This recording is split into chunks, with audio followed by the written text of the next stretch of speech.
Hey everybody, it's me, Raymond, the Comic Book Poser, and I'm here today to welcome you to Enter the Poseverse. It's Monday, so you know what that means. Another devastating Chiefs loss. But, another day for me to talk to you about my 5 top books from last week's New Comic Book Day that if you missed out, you should check them out on this week's New Comic Book Day. So see if I can count to 5 and what makes the list. You'll check it out after this. Hey, little girl, did you want to know a secret? I got 5 on it. 5, 1, 2, 3, 4, 5. Alright, 2 quick announcements, both of them surrounding Thursday. Number 1, don't forget about episode number 5 of Shop Talk going live this Thursday at 10:30 Eastern, 9:30 Central, 7:30 Pacific, where we're going to talk about spooky books that came out, I think.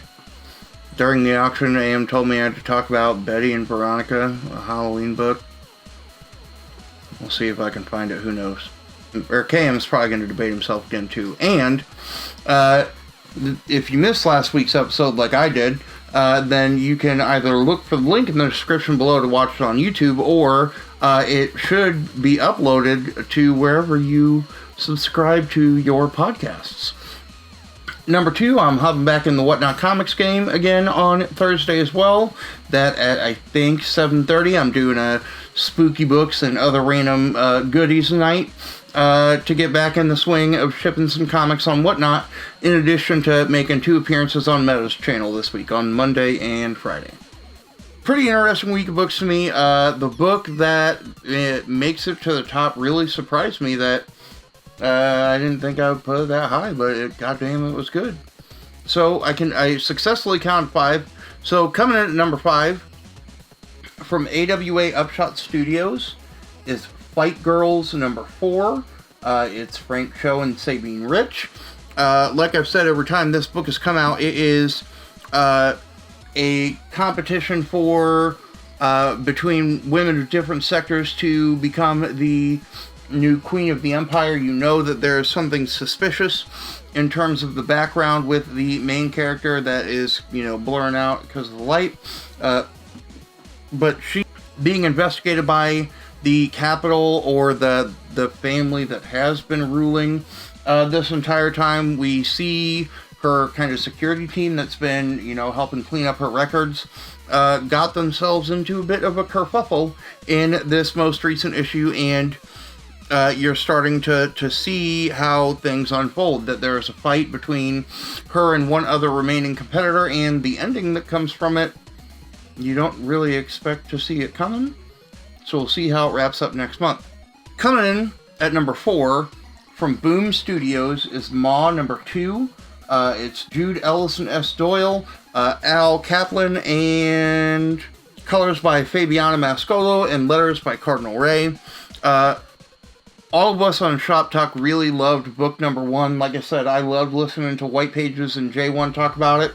And I had read it the week it came out and absolutely fell in love with it. So, in this book, we get to see kind of the aftermath of the assault that the main character has dealt with, and the repercussions of the things that kind of happen along, her relationship with the rest of the women across the island. I also love the interaction with the van driver again, right? He, in issue number 1, uttered my favorite line, a bunch of women bitten by a radioactive Tori Amos concert. In this one, again, he mentions that he is afraid of, is it old lesbians wielding axes?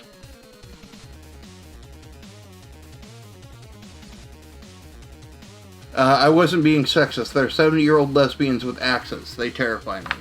But we start to see more of this play out. I am still wondering if my theory about the first 2 pages from issue number 1 are true. But this book definitely has its hooks in me. I'm smitten. Coming in at number 3, another book from Boom Studios, Eat the Rich number 3, by Sarah Galley, P.S. Bach, and Roman Titov.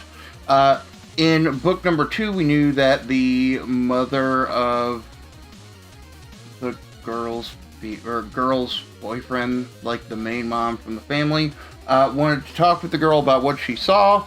In here, you get an interesting conversation about tradition, an interesting conversation about cannibalism. We start to see, after she ate it, what happens to her physically and what repercussions it may have. And we also get some teases of another potential either straight up murder or another retirement that may have happened behind the scenes. But this is also amazing. I also think this is limited to 5 issues. But like Ma, I hope this series lasts for a longer time because it's really good. The art's fantastic. The story hook is intriguing. And I can't wait to get the preview for it in a couple of weeks in my email.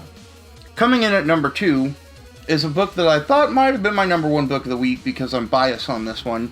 From Dark Horse, it is Critical Role, The Tales of Exandria, the Bright Queen, number 1. First of all, I did not read who is writing this until I picked up the book physically, but it's written by Darcy Van Polgeest, who wrote Little Bird, who, thanks to Bruce and Stephanie Comics, I think that's one of the most fantastic series I've ever read. But Matthew Mercer is the one who created the world of Exandria. He is the GM of Critical Role and has done all of the writing for that. And then you've got a couple of kooks, Chris Peter and Ariana Mayer, on the art. This takes place in the second campaign of Critical Role, where we start to learn more about Leylith Kreen, who is the Bright Queen, the leader of the Jorhassian Empire Dynasty, who is kind of painted in terms of the story thread as the evil side of things, but you can kind of see that they're after the war of the betrayer gods, that they live in a wasteland, and that the people of Jorhas are dedicated to finding these crystals, which contain soul fragments that allow them to constantly be reborn. It is also the thread of what creates their form of magic in Dunamancy, and it helps, kind of show some human or some human side of a drow, but it shows kind of a more emotional depth to Leylith Kreen, who we didn't get that much from when we had interactions between her and the Mighty Nine in Critical Role. So I am almost done with the Mighty Nine Origins comics. That, again, I'm hooked to all things Critical Role. I think the entire team on this did a standout job. You know that Darcy Van Polgeest is someone who I'm now obsessed with because of Bruce and Stephanie. And even if you're not into the Critical Role universe, but you like fantasy, then I think this is a good book to kind of dip your feet into, because it does its job introducing you to the rest of the lore of Exandria as well. So I want to see how this will tie into the rest of the books as well. This week's Pick of the Week, coming in at number 1, from Xenoscope, is Grim Tales of Terror Quarterly. There is, the story is created by Joe Brucia, Ralph Tedesco, Dave Franchini, and Jay Sandlin. Sandlin gets the writing credit, and then there are artists all over the place, broken across, 5 different artists in different page spreads, so I'll just kind of show their names there. And Xenoscope is something that I've slowly gotten a little bit more into, because a couple of writers that I really like started writing books for Xenoscope, right? That I would see, this sexy cover and go, that's typically not the kind of stuff that I read. Xenoscope's got really, really good horror. And I'm a big fan of Jay Sandlin. So in this book, you get to meet Nightmare Land, which is basically the antithesis of Disneyland, where nightmares come true. And I just kind of want to flip through some of the things that you see in terms of, people's greatest horrors coming out, like, buildings burning down, murder by pirate,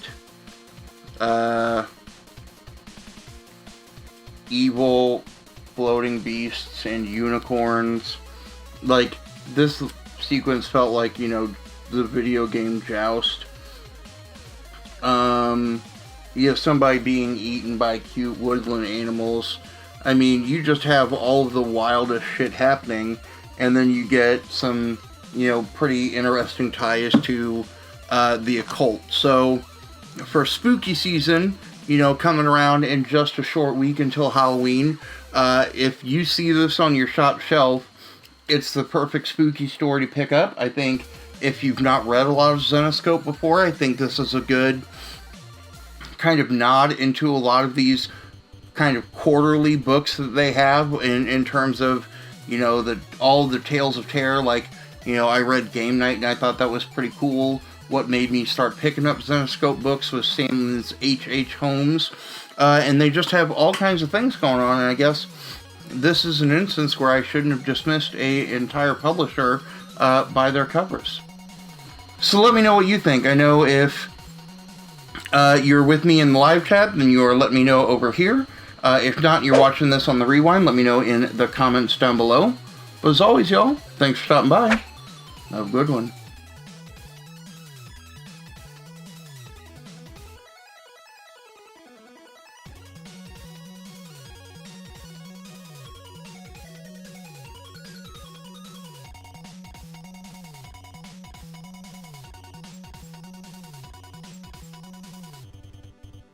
Hey, little girl, did you want to know a secret? I got 5 on it. 5, 1, 2, 3, 4, 5.